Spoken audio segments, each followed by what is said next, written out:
Bismillahirrahmanirrahim. Assalamualaikum warahmatullahi wabarakatuh. Alhamdulillahirrabbilalamin. Wassalatu wassalamu ala israfil anbiya'i mursalin wa ala alihi washabihi ajmain amma ba'du. Rabbi shrahli sadri wa yassir li amri wa hlul 'uqdatam min lisani yafqahu qawli. Pertama-tama seperti biasa sahabat-sahabatku dimanapun Anda berada, pada hari ini kita berjumpa lagi dalam kondisi sehat walafiat, tidak kurang suatu apapun di acara Jumat Berkah bersama meraih pahala di awal bulan Februari 2024. Tak terasa kita sudah memasuki bulan kedua di tahun 2024 ini. Tak lupa sholawat dan salam senantiasa kita limpahkan ke junjungan Nabi Muhammad SAW beserta keluarga, sahabat dan para pengikutnya hingga akhir zaman. Sahabat-sahabat Jumat Berkah dimanapun Anda berada, kami dengan setia menemani Bapak Ibu sekalian, sahabat-sahabatku, kami ada di Sidoarjo dan Malang, telah siap dengan materi yang luar biasa. Pada hari ini kita akan membahas tentang personal branding. Banyak dari kita yang tidak tahu makna dan arti dari personal branding. Padahal sehari-hari kita seringkali bergaul dengan medsos, media sosial. Di media sosial itulah kita secara tidak langsung dan secara tidak sengaja maupun sengaja, sadar maupun tidak sadar, kita telah membangun personal branding kita masing-masing. Dan tentu saja semua orang pasti mempunyai yang namanya personal branding. Personal branding yang terkait dengan diri kita, apakah nanti akan diciptakan dalam suasana yang baik maupun buruk, itu akan tergantung dari usaha kita, cara kita memperkenalkan diri kita kepada masyarakat atau khayal ramai. Untuk itu, agar tidak berpanjang lebar, karena kita hanya punya waktu 1 jam ke depan, saya Virgianto Budi Prabowo dari Sidoarjo, dan telah hadir di tengah-tengah kita narasumber kita Bapak Suyitno Irmim dari Malang yang akan membahas bagaimana kita membangun personal branding itu. Waktu dan tempat kami persilakan. Silakan Pak Suyitno. Ya, terima kasih Abi. Assalamualaikum warahmatullahi wabarakatuh. Waalaikumsalam warahmatullahi wabarakatuh. Sahabat IG Live yang saya hormati, alhamdulillah wa syukurillah pada pagi hari ini kita bisa bersua kembali dalam acara IG Live yang insya Allah pagi hari ini akan kita bahas tentang bagaimana membangun personal branding. Ya, baik. Biasanya saya awal-awal memberikan kalimat bijak, tetapi pada hari ini tidak, karena materi membangun personal branding agak panjang sehingga kalimat bijak saya tunda minggu depan saja. Nah, kita langsung masuk ke materi personal atau membangun personal branding. Ya, apakah personal branding itu? Nah, ini mungkin yang perlu kita ketahui bersama. Ya, personal branding itu adalah ciri khas kita, ya. Ciri khas kita, baik itu fisik maupun non fisik. Jadi baik fisik itu bagaimana tubuh kita gitu ya. Kemudian non fisik itu bagaimana sikap dan perilaku kita. Personal branding itu juga merupakan gambaran utuh ya tentang diri kita ini, bagaimana secara menyeluruh kita ini. Kemudian personal branding itu juga bisa dikatakan sebagai kesan ya, kesan orang lain terhadap diri kita. Nah, kesan orang lain terhadap diri kita itu bagaimana? Nah, ini mungkin bisa tepat, bisa tidak ya, orang lain itu mengesankan diri kita, tetapi itulah yang namanya juga personal branding kita. Kemudian personal branding juga merupakan cap ya, cap atau stempel yang menempel pada diri kita. Jadi kalau kita ini berjalan begitu, sebetulnya di punggung kita atau di dada kita itu ada cap atau stempel yang menerangkan bagaimana sebetulnya perilaku kita ini sebetulnya ya. Kemudian personal branding itu adalah juga sikap dan perilaku tindak tanduk kita sehari-hari ya. Itu juga bisa dikatakan sebagai personal branding ya. Kemudian personal branding itu juga bisa diartikan sebagai kecenderungan ya, kecenderungan kita ini berpikir atau pola pikir kita ini seperti apa ya, seperti orang itu cenderung berpikir negatif, kemudian pola pikirnya juga pola pikir yang cenderung agak menyimpang lah, itu namanya personal branding. Tetapi juga banyak orang yang juga pola pikirnya itu cenderung ke arah yang positif. Tetapi intinya bahwa kecenderungan kita berpikir itu adalah merupakan salah satu ciri kita atau yang namanya personal branding. Ya, jadi personal branding itu artinya adalah luas sekali seperti yang sudah saya sampaikan itu. Nah, saya mau memberikan contoh personal branding seseorang ya supaya kita lebih jelas dan yang terkait dengan baik fisik maupun non fisiknya ya. Ini contoh-contoh ini tentu juga banyak ya di masyarakat atau di kita, mungkin justru malah salah satu mungkin juga menjadi personal branding kita gitu ya. Contoh-contoh itu akan saya sampaikan. Yang pertama itu personal branding seseorang. Jadi secara fisik orangnya itu tinggi besar. Nah, berarti ini kan fisik.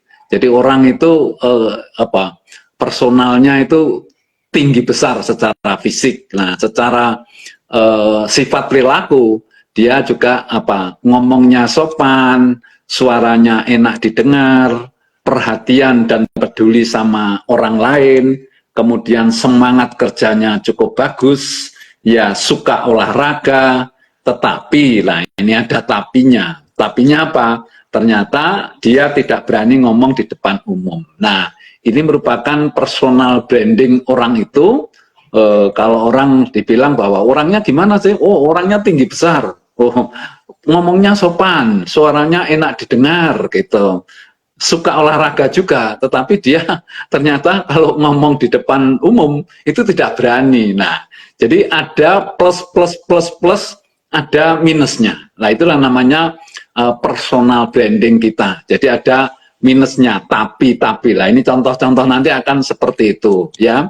Yang kedua ini adalah orangnya cukup ganteng ya, semangat kerjanya tinggi ya, memegang komitmen, tidak mau merepotkan orang lain, sedikit bicara, banyak kerja ya, bisa kerja mandiri, kemudian ada kelemahan, tapi lah ini suka iri sama orang lain. Kemudian suka mencari kesalahan orang lain. Nah, ini personal brandingnya kayak begitu. Orangnya cukup ganteng, tapi bla bla bla bla positif, tapi ada negatifnya gitu. Orangnya sangat seksi. Nah, ini berarti perempuan ini.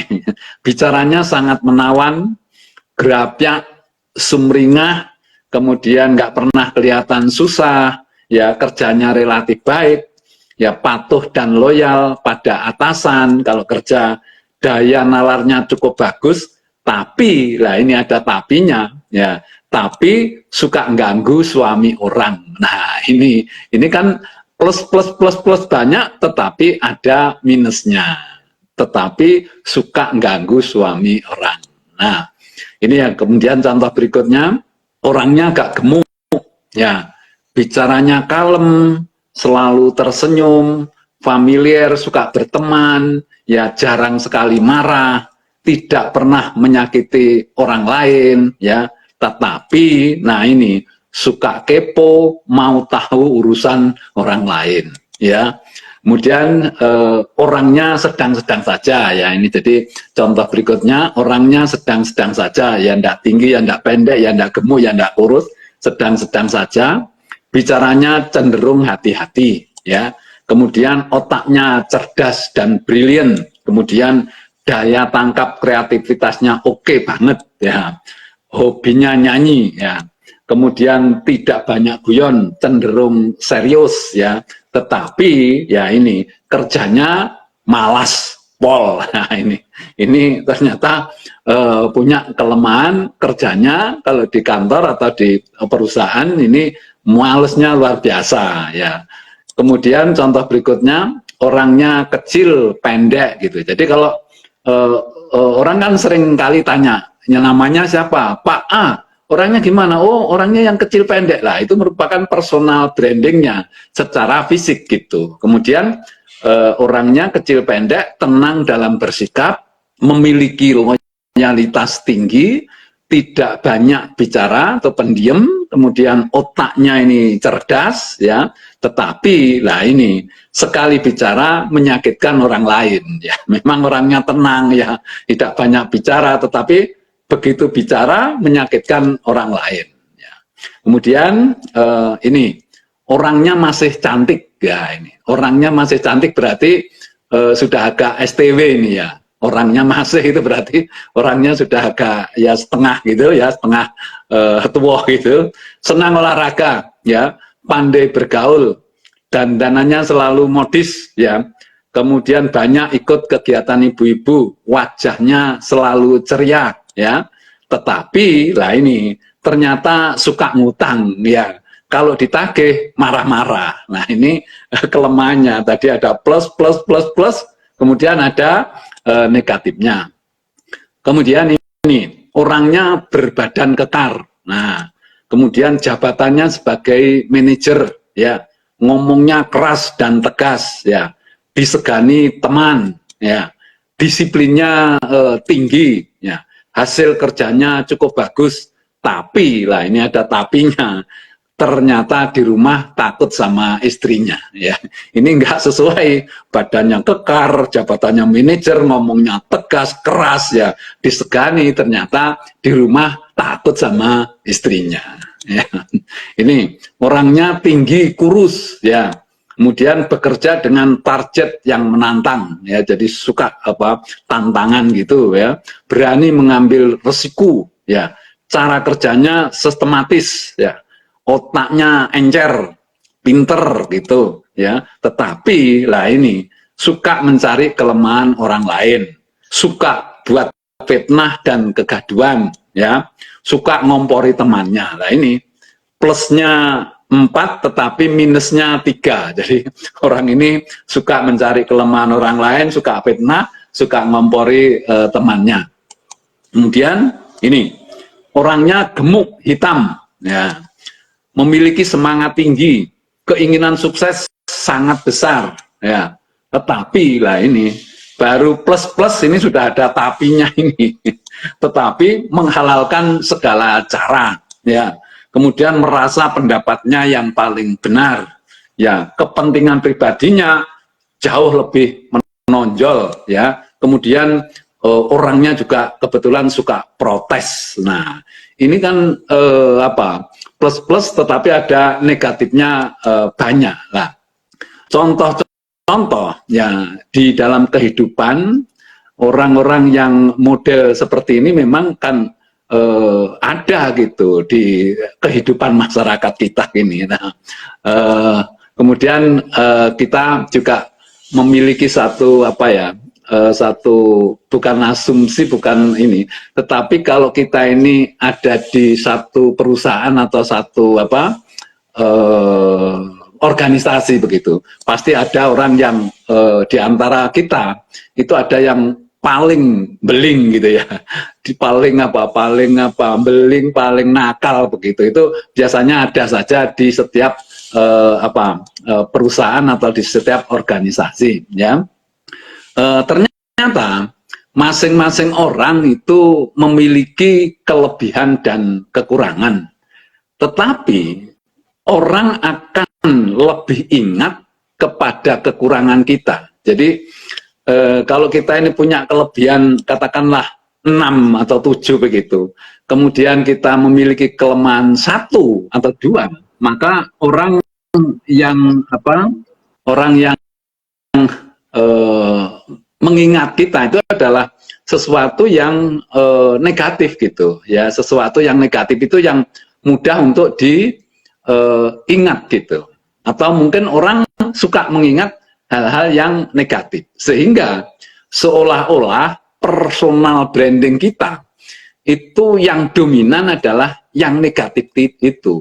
Sehingga kita contohnya umpamanya saja seperti yang saya sampaikan tadi, banyak contoh-contoh tadi, maka orang akan mengingat sesuatu yang negatif itu.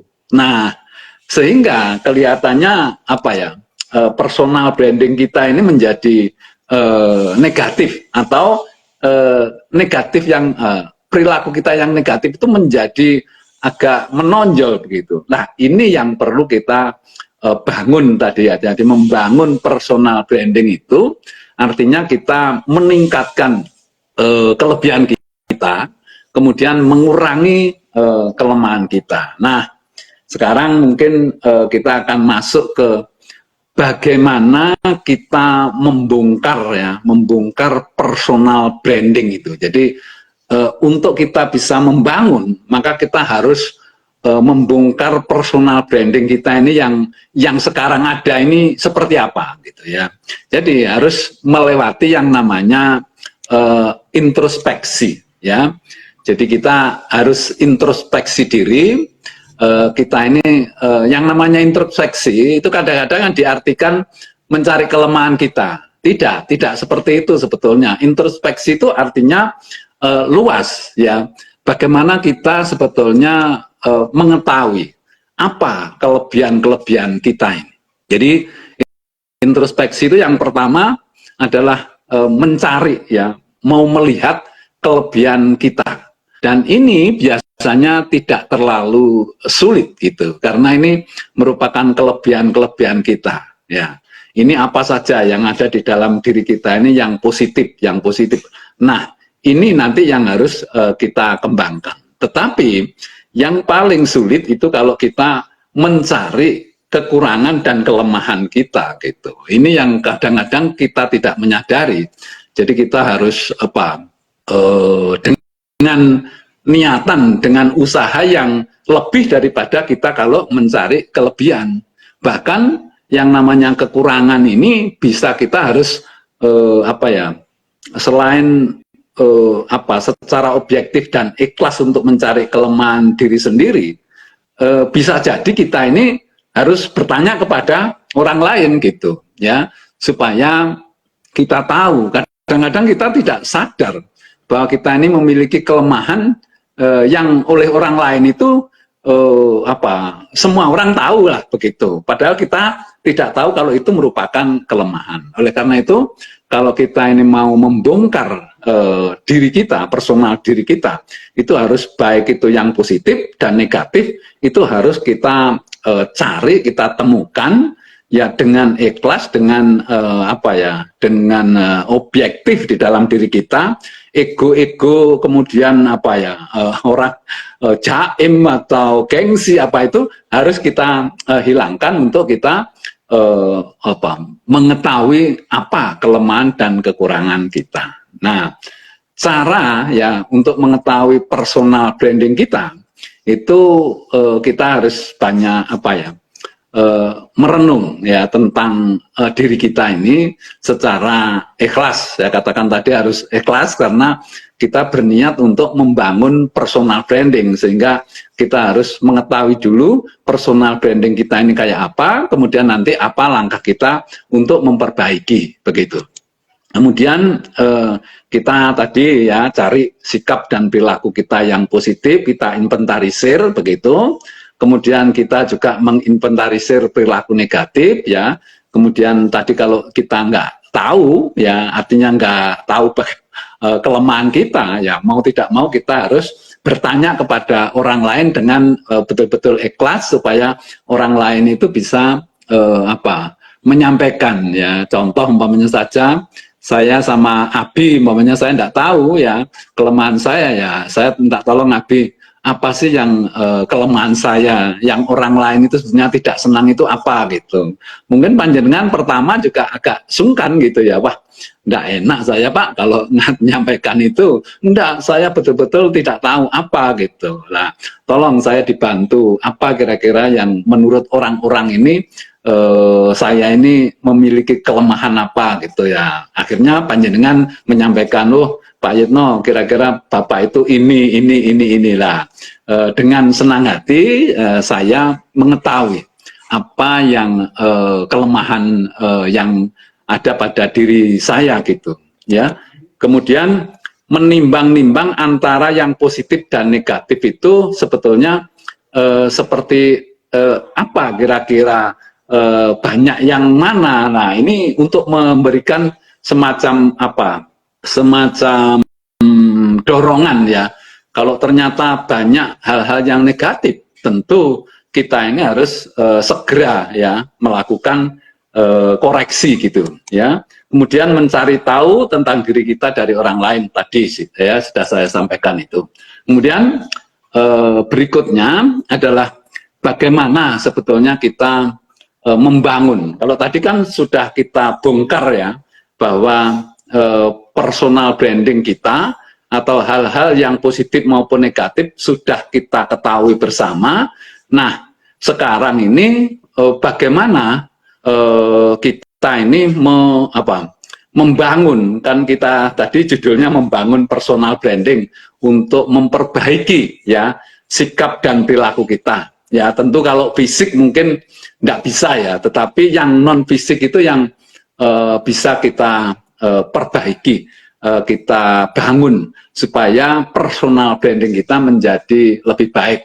Tentu kan kita tidak senang ya, apalagi kalau masih muda gitu ya, terus kemudian ada memiliki personal branding yang kurang baik, kemudian dipelihara terus sampai tua, jadi menjadi cap yang nggak baik, kan itu juga saya kira tidak bagus lah ya.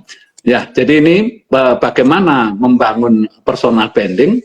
Ya, sebetulnya pada dasarnya seluruh kegiatan training, pelatihan, seminar, workshop, ya baik online, offline, atau acara seperti ini, sebetulnya inti atau tujuannya itu adalah bagaimana kita ini merubah sikap dan perilaku kita ya untuk menjadi yang lebih baik, tentu bukan merubah yang lebih jelek ya. Jadi apa saja yang kita lakukan terkait dengan pelatihan, training, workshop ya, terus kemudian ya siaran langsung seperti ini tujuannya adalah bagaimana kita merubah sikap dan perilaku kita atau membangun personal branding ke arah yang lebih baik begitu.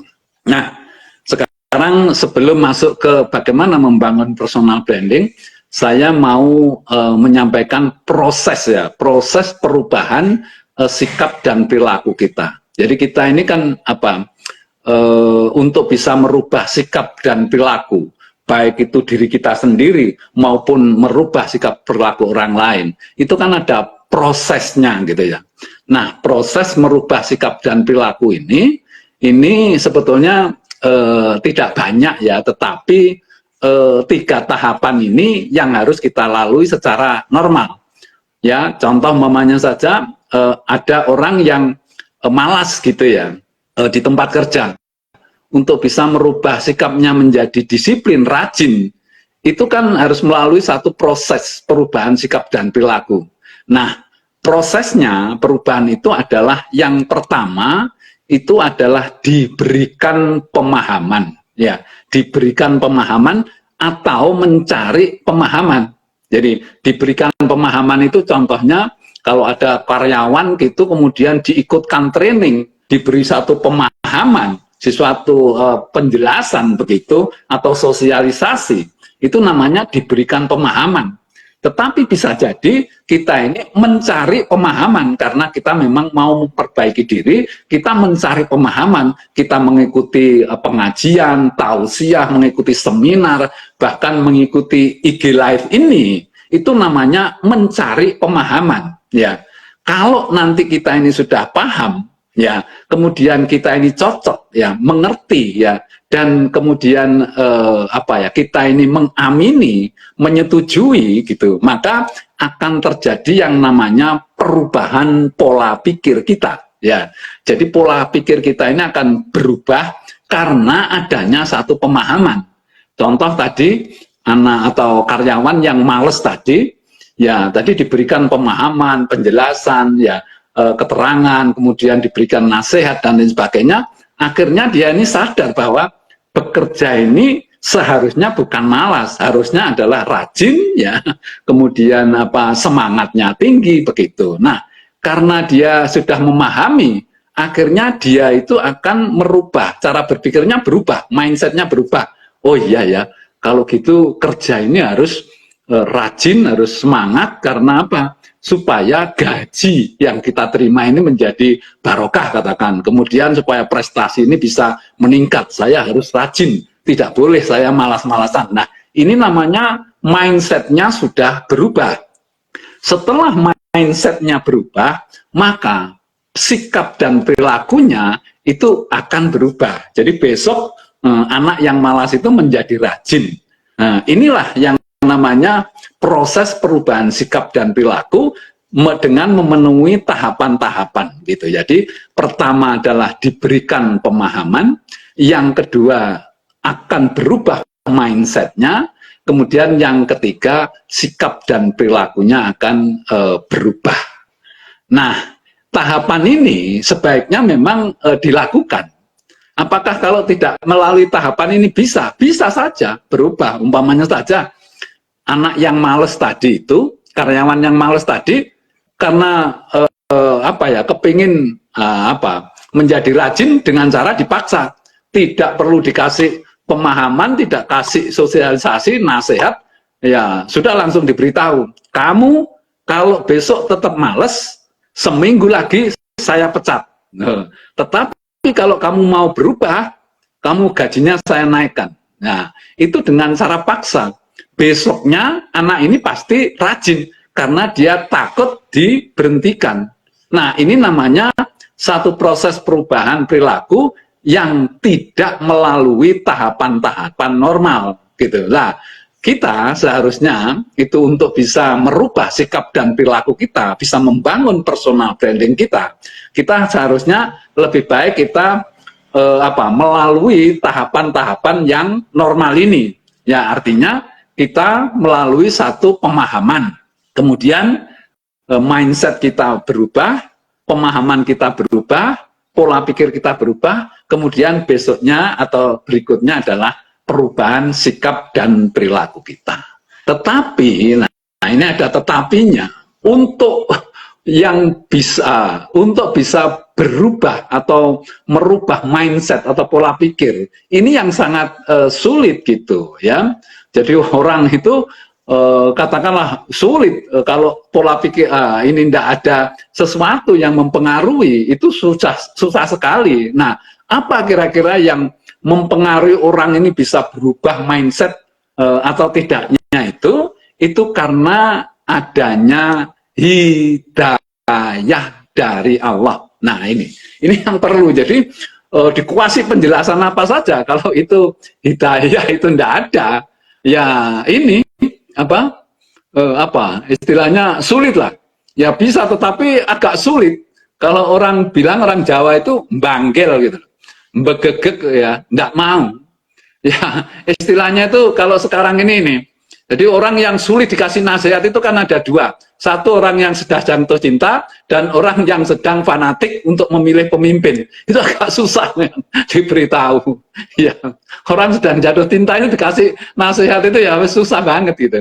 Nah ini kalau kita di dalam proses perubahan sikap dan perilaku, maka ada unsur, ada faktor yang sangat mempengaruhi, yaitu adanya hidayah dari Allah. Jadi kita mengikuti pelatihan, training, tausiah, pengajian, ya kalau Allah itu tidak memberikan yang namanya hidayah, agak sulit juga gitu untuk kita bisa berubah, bisa menerima pemahaman itu gitu. Nah, kalau kita ini menggunakan perubahan perilaku itu menggunakan paksaan, itu memang tidak bisa continue. Jadi seperti contoh tadi, anak yang malas itu dipaksa karena mau diancam, ya, mau dipecat, itu mungkin bisa disiplin. Tetapi begitu orang atau pimpinannya ini pindah atau nggak ada, dia akan malas lagi gitu, ya. Karena apa? Karena di sini ini belum berubah gitu. Jadi pola pikirnya belum berubah.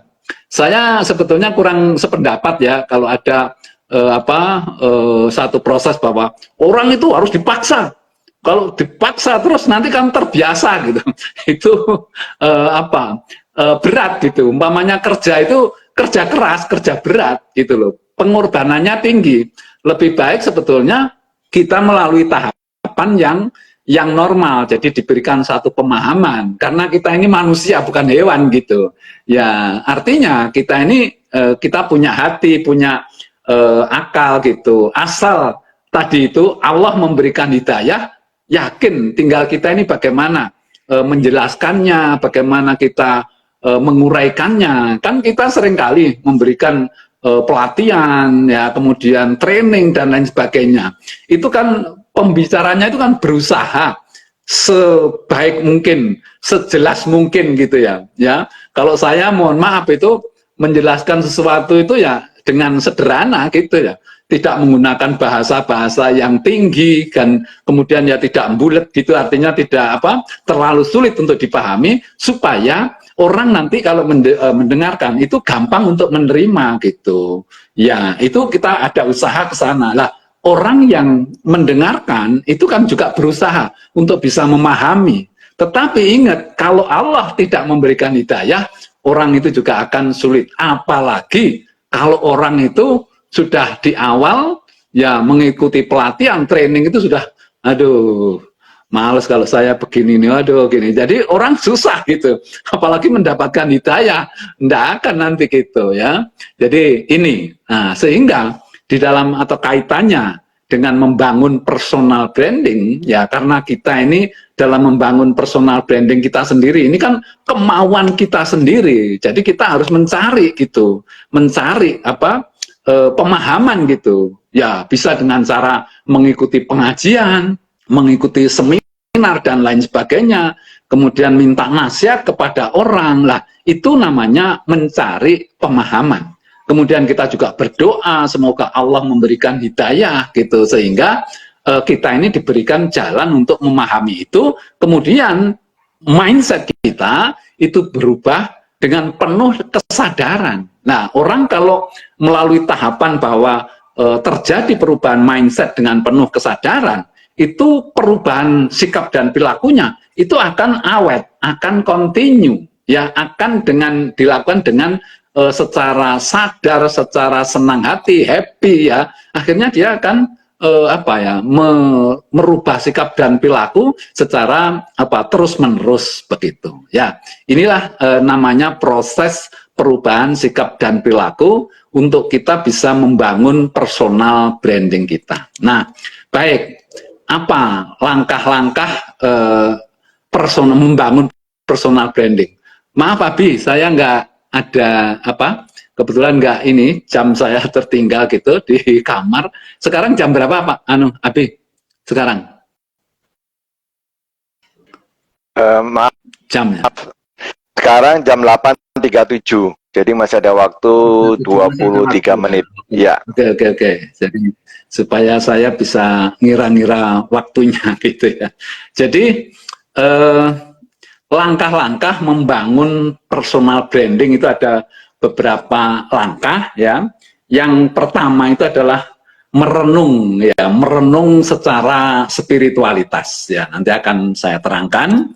Kemudian tekad yang kuat untuk merubah ya. Tekad yang kuat untuk kita ini berubah. Jadi memang kita memiliki niat untuk berubah gitu ya.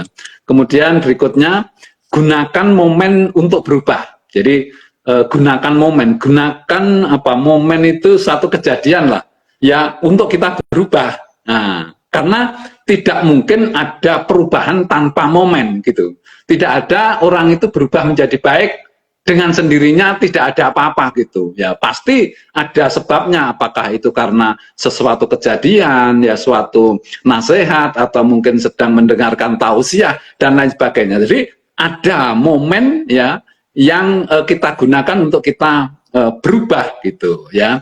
Kemudian dukungan keluarga ya, jadi kita ini perlu ya, kalau kita mau merubah sikap dan perilaku kita ini, tentu kita punya keluarga, apakah itu orang tua, kemudian istri dan lain sebagainya, itu mendukung gitu ya. Kemudian laksanakan perubahan ini secara ikhlas. Kemudian kita mengevaluasi diri kita secara periodik, apakah perubahan yang terjadi ini sudah cukup signifikan, sudah cukup berarti gitu. Kemudian kita ulangi lagi dalam artian bahwa kita mencari sesuatu cara yang lebih efektif untuk kita bisa berubah. Ya, sekarang saya terangkan satu persatu mengenai apa merenung secara spiritualitas. Ya, ini selalu saya saya ikutkan di dalam saya memberikan training atau memberikan satu seminar, bahwa spiritualitas ini memang sangat penting gitu. Jadi menjadi kalau kemarin kan pondasi spiritualitas renovasi gitu ya.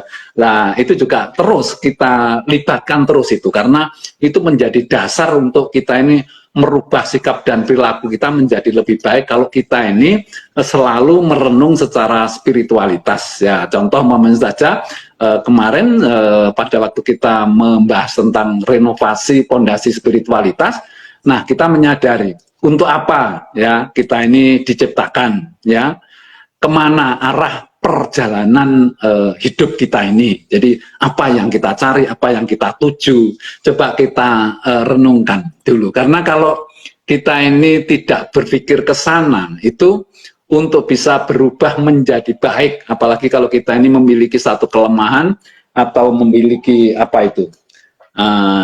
sebentar, saya tak ngidupin dulu supaya tidak terlalu panas ini ya. Jadi kemana arah perjalanan hidup kita ini ya, supaya kita ini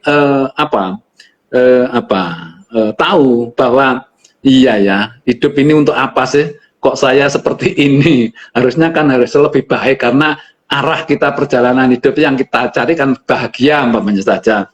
Kemudian tadi yang pertama, kita ini diciptakan untuk apa, kan hanya untuk beribadah gitu. Nah, harus kita ingat terus bahwa kita ini diciptakan Allah hanya untuk beribadah. Lah, beribadah itu bentuknya kayak apa? Nah, kemarin dulu sudah saya jelaskan kemana kita pergi atau perjalanan hidup ini menuju, kalau orang Jawa bilang nyedeki kuburan gitu ya. Nyedeki kuburan artinya itulah tujuan kita yang paling akhir lah. Kita bekal kita apa? Ya, kemudian ya setelah kita tahu apa yang kita cari kan, kemudian bekal apa yang kita bawa gitu ya dalam hidup ini. Kemudian bagaimana hablum minallah kita, kemudian bagaimana hablum minannas kita. Ini apakah sudah baik lah. Kita merenung begitu secara spiritualitas. Kemudian bagaimana ya kita, kalau kita merenung itu kan bisa berpikir lebih kalau lebih mundur dulu gitu ya.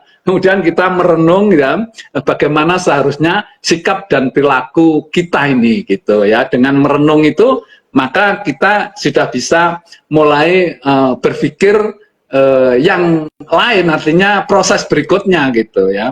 Kemudian yang tadi bahwa kita harus memiliki tekad yang kuat untuk berubah gitu ya. Jadi kalau kita ini tidak kuat, maka perubahan itu sulit terjadi, apalagi kalau itu sudah merupakan sikap perilaku kita yang cukup lama gitu. Umpamanya saja contoh, saya mau ngasih contoh yang orang itu personal brandingnya berubah total gitu ya. Jenengan mesti kenal dengan namanya Inneke Koesherawati ya. Ya, bintang film tahun berapa ya tuh? Tahun 85-an itu. Itu luar biasa itu. Itu adalah bintang film yang terkenal, yang terkenal bomsek gitu ya. yang vulgar ya, menunjukkan apa ini kemolekan tubuhnya dan yang seperti itu top betul. Ya, itu pada saat dulu. Lah rupanya dia berubah total karena ada kemauan yang keras untuk berubah. Sehingga sekarang yang terjadi personal brandingnya itu menjadi sangat positif karena apa? Karena sekarang sudah menjadi muslimah yang bagus, pakaiannya tertutup, kemudian dia juga sering ceramah, tausiah di mana-mana, kan luar biasa. Ini namanya merubah personal branding yang negatif menjadi personal branding yang positif. Nah itu kalau tidak ada kekuatan untuk keinginan berubah yang besar, sulit itu gitu ya. Bahkan banyak bintang-bintang film yang sampai tua pun tetap saja tidak berubah gitu. Nah ini Inneke Koesherawati ini saya tahu persis dulu pada waktu itu dan sekarang itu luar biasa gitu. Ini contoh gitu ya. Jadi membangun keinginan kita ini bahwa kalau kita ingin memperkuat kemauan bahwa ini ada satu pemikiran bahwa saya kalau berubah jadi baik, lebih baik, itu sebetulnya sesuatu yang positif, yang baik gitu ya. Terus kemudian juga membayangkan kalau saya ini terus-menerus begini, masa sampai tua terus begini gitu ya. Jadi akhirnya kita ini akan menimbang-nimbang bahwa antara orang yang sedang melakukan sesuatu yang negatif, kadang-kadang tidak sadar bahwa itu tidak baik gitu loh. Tetapi sebetulnya di hati nurani kita, ya. Jadi hati kita ini kan tidak bisa bohong, ya. Hati ini adalah alat yang bisa membedakan antara yang baik dan yang buruk. Pasti hati ini seringkali mengingatkan kita gitu bahwa itu tidak baik, itu tidak baik, itu tidak baik. Nah, lama-lama getaran hati ini mungkin bisa kita dengar, kemudian kita berubah. Dan kita bayangkan kalau nanti kita sudah berubah, berarti manfaatnya itu banyak gitu, yaitu menambah kekuatan kita. Kemudian ya tentu kita mengumpulkan energi, ya upaya kita untuk bagaimana bisa berubah dengan mendatangi pengajian, mungkin kemudian tausiah dan lain sebagainya. Ya, kemudian kita kalau sudah memiliki satu kekuatan untuk berubah, maka tentu konsentrasi kita itu akan selalu ingat terhadap bagaimana caranya kita berubah gitu. Kemudian berikutnya adalah tadi gunakan momen untuk berubah. Jadi saya katakan tadi bahwa tidak ada orang itu berubah tanpa ada momen. Jadi ujuk-ujuk baik itu tidak ada. Pasti ada sebabnya gitu. Karena sebab akibat ini akan selalu bergandengan kan gitu. Jadi kalau ada sesuatu yang terjadi seperti ini, mesti ada sebabnya. Nah ini kita harus bisa menggunakan momen apa ya untuk kita ini bisa berubah ya. Kemudian usahakan kita ini bisa menggunakan atau memanfaatkan momen yang tepat yang tidak terlalu besar ya. Saya kasih contoh begini. Ada seorang suami yang jahat sekali sama istrinya ya, suka main tangan, nampar dan lain sebagainya, kemudian pokoknya jahat, terus kemudian selingkuh ya, bahkan dia kawin lagi begitu. Nah, karena dia memiliki istri lagi, istri simpanan, tentu diperlukan biaya yang tinggi. Nah, dia ternyata di tempat kerja dia mencari masukan atau mencari rezeki lain yang dalam tanda kutip tidak halal, ya lama-lama kan ketahuan. Nah, pada saat dia ketahuan, dia langsung dipecat, kemudian diperkarakan, kemudian dipenjara 4 tahun. Nah, ternyata selama di penjara itu yang besuk, ya, yang setia mengunjungi, ternyata istri yang tua yang dijahati tadi itu. Nah, istri yang muda, istri yang simpanan itu sudah kabur gitu. Nah, di dalam penjara itulah terjadi satu proses perubahan, ya, Sehingga akhirnya suami itu menyadari bahwa cinta sejati itu adalah diberikan oleh istri yang tua tadi yang dijahati itu. Ya, kemudian begitu keluar dari penjara, ya sang suami ini akhirnya baiknya luar biasa terhadap istrinya, setia, ya, tidak mau macam-macam. Nah, ini namanya satu perubahan perilaku. Ya, momen yang digunakan apa? Ternyata untuk bisa berubah menjadi baik dari suami yang jahat menjadi suami yang baik, digunakan momen dipecat dan dipenjara. Jadi momennya itu besar. Contoh yang kedua, ada anak durhaka terhadap orang tuanya, ibunya terutama, udah jahat sekali lah. Ya, singkat cerita, suatu saat anak ini naik sepeda motor ditabrak truk, blas gitu, akhirnya luka-luka bahkan kakinya patah. Diopname di rumah sakit, dioperasi dan lain sebagainya, memerlukan waktu 3 bulan. Kemudian biayanya mahal sehingga hartanya orang tuanya, ibunya itu hampir habis begitu untuk membiayai ini. Nah, si anak ini selama di rumah sakit 3 bulan ternyata merenung-renung. Karena apa? Karena ibunya itu meskipun sudah dijahati kayak begitu, itu tetap setia ya menunggu anaknya sampai sembuh. Nah, di dalam rumah sakit itulah si anak ini terjadi proses perubahan, menjadi sadar bahwa ternyata dia selama ini adalah menjadi anak yang jahat, durhaka, dan itu adalah disadari tidak baik. Akhirnya setelah keluar dari rumah sakit, anak ini berubah menjadi baik, ya, setia sama orang tuanya, berbakti kepada orang tuanya, dan tidak jahat lagi. Artinya anak ini yang tadinya jahat menjadi anak yang baik. Nah, momen yang digunakan ternyata ditabrak truk dan diopname 3 bulan. Nah, ini luar biasa. Kemudian ada satu contoh lagi. Ada seorang penjahat, ya, ada pekerjaannya itu begal, maling, pokoknya ngerampok dan lain sebagainya. Nah, suatu saat dia setelah subuh pulang ke rumah, kebetulan lewat masjid. Nah, pada saat itu di masjid ada tausiah, seorang ustadz itu menjelaskan tentang kejahatan-kejahatan dan dosa-dosanya dan nanti balasannya di akhirat. Pada saat dia pas di muka masjid itu, karena speakernya itu keras, ya, dia dengar bahwa itu lihat yang namanya penjahat itu biasanya pagi-pagi begini baru pulang. Nah, karena kerjanya penjahat itu ternyata pagi lah. Dia mendengarkan itu, dia berhenti. Dia tadinya marah, loh, Ustadz itu kok kurang ajar ya. Saya lewat kok dikatakan begitu. Nah, padahal Ustadz ini kan secara kebetulan saja gitu, ya. Karena mungkin Allah sudah mengendaki gitu ya. Pas dia lewat, Ustadz itu begitu, akhirnya penjahat ini berhenti. Akhirnya mendengarkan terus sampai selesai. Kemudian penjahat itu meneteskan air mata. Sadar, kemudian pulang ke rumah, mandi, kemudian sholat. Luar biasa. Dia berjanji untuk tidak melakukan hal-hal yang tidak baik tadi. Ya.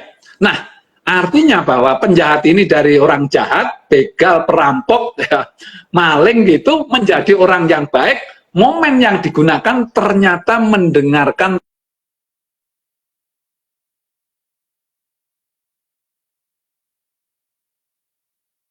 yang ini momen yang digunakan yang panah. Yang dua ini kan untuk berubah masa kita ini harus di penjara, ya.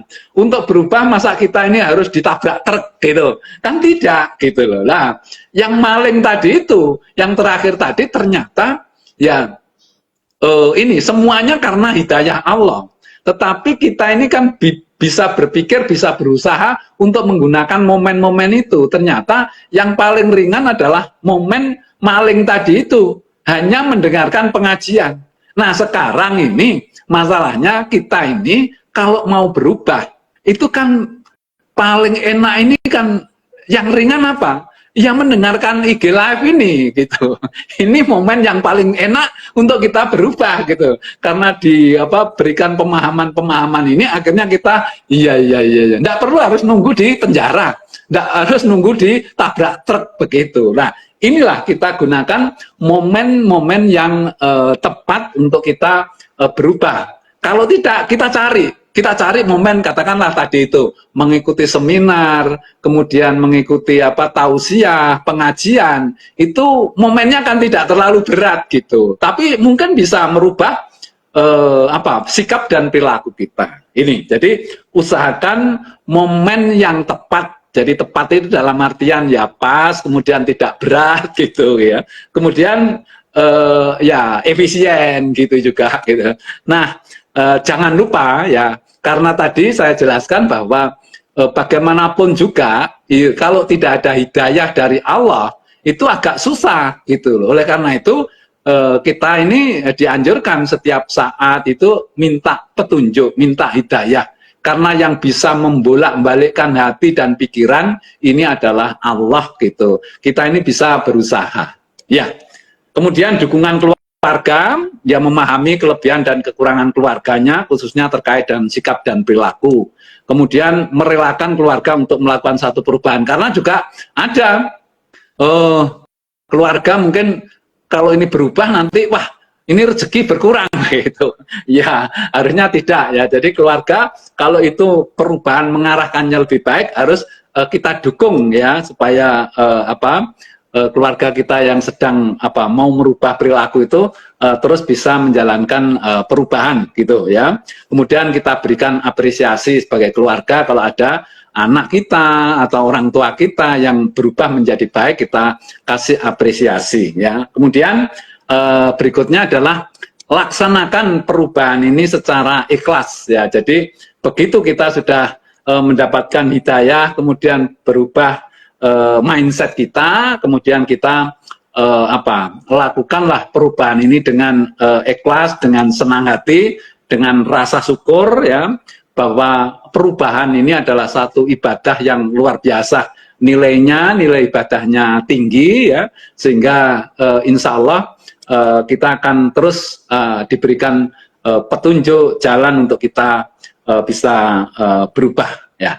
Kemudian yang terakhir adalah kita mengevaluasi diri. Jadi kita secara periodik ya, karena yang namanya sikap perilaku itu bisa berubah-ubah gitu ya, sesuai dengan kondisi dan pengaruh-pengaruh gitu. Nah, kita selalu mengevaluasi diri kita, apakah kita sudah relatif sudah cukup bagus perubahan ini, kita evaluasi, kemudian kita selalu melakukan satu perbaikan-perbaikan atau mengevaluasi. Kalau ada yang mungkin kurang ya kita cari lagi cara yang lebih efektif ya. Demikian yang bisa kita sampaikan pada kesempatan ini. Mudah-mudahan ini bermanfaat ya. Intinya bahwa kita ini pasti ya mempunyai sikap dan perilaku atau attitude yang kurang baik sehingga mempengaruhi personal branding kita. Masa kita mau mendapatkan predikat yang jelek atau negatif itu terus-menerus sampai tua gitu ya. Seringkali kita ini tidak menyadari. Mungkin memang susah ya itu, apalagi kalau itu sudah menyatu dengan karakter. Tetapi saya yakin sesuatu yang negatif, karakter kita yang negatif itu bisa dibangun ya, dirubah menjadi lebih baik. Makanya ada satu materi pelajaran atau materi-materi yang judulnya karakter building. Itu berarti membangun karakter atau membangun personal branding itu bisa kita lakukan. Jadi kalau ada orang bilang lek watuk iso mari tapi lek watak ndak bisa sembuh, itu menurut saya kurang pas. Jadi watak pun bisa berubah kalau kita memiliki kemauan yang keras, kemudian ya kita memohon, kemudian ada hidayah ya, kemudian mencari momen yang tepat, kita akan bisa berubah. Demikian yang bisa saya sampaikan, mudah-mudahan bermanfaat, Abi, ya. Nggih. Kurang lebihnya saya Muhammad sekali lagi saya akhiri. Wassalamualaikum warahmatullahi wabarakatuh. Waalaikumsalam warahmatullahi wabarakatuh. Luar biasa. Terima kasih Pak Suyitna atas pemaparannya tentang bagaimana membangun personal branding.